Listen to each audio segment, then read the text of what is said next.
परमपुर जे मसण मोले वासी 13 साला यतीम नींगर इम्तियाज़ अली पुट प्यार अली शेख जेको शिकारपुर पंहिंजे माइटनि सां वियल हो जो कुझु ॾींहं पहिरियां शिकारपुर मां पुरस्रार नमूने लापता थी वियो आहे। असां सां टेलीफोन लाइन ते मौजूदु आहे यतीम नींगर जो चाचो मुजाहिद अब्दुल रज़ाक शेख।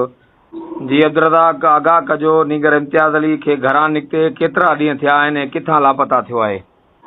साईं उनखे निकिते तक़रीबन अॼु 5 ॾींहं आहे ऐं लापता इहो शिकार सखर वियो, सखर खां वापसी में जीअं शिकारपुर आयो, शिकारपुर खां लापता थी वियो।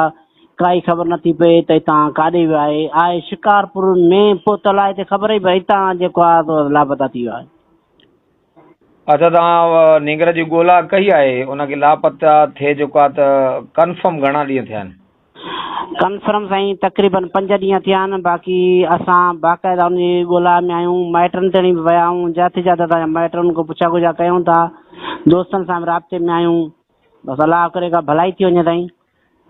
अच्छा, तव्हां किथे थाणे ते नींगर जे लापता जो इतला ॾिनो आहे? करमपुर थाणे ते या शिकारपुर में जेकॾहिं लापता थियो आहे उते कंहिं थाणे ते इतला ॾिनो आहे?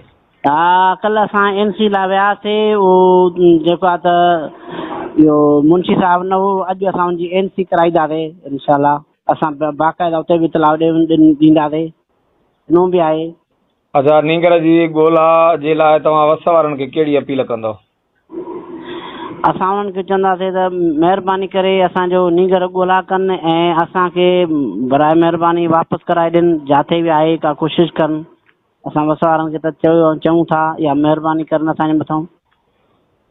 जी नाज़रीन, मां ॿुधो त नींगर इम्तियाज़ अली शेख खे लापता थिए जेको आहे त 5 ॾींहं थिया आहिनि ऐं उनजे चाचे जो चवणु हो त हू 5 ॾींहं पहिरियां हितां शिकारपुर वियो, शिकारपुर खां पोइ शायदि कंहिं माइटनि ॾे जेको आहे सखर वियो ऐं सखर खां वापसि जॾहिं शिकारपुर पहुतो त उतां लापता थी वियो आहे।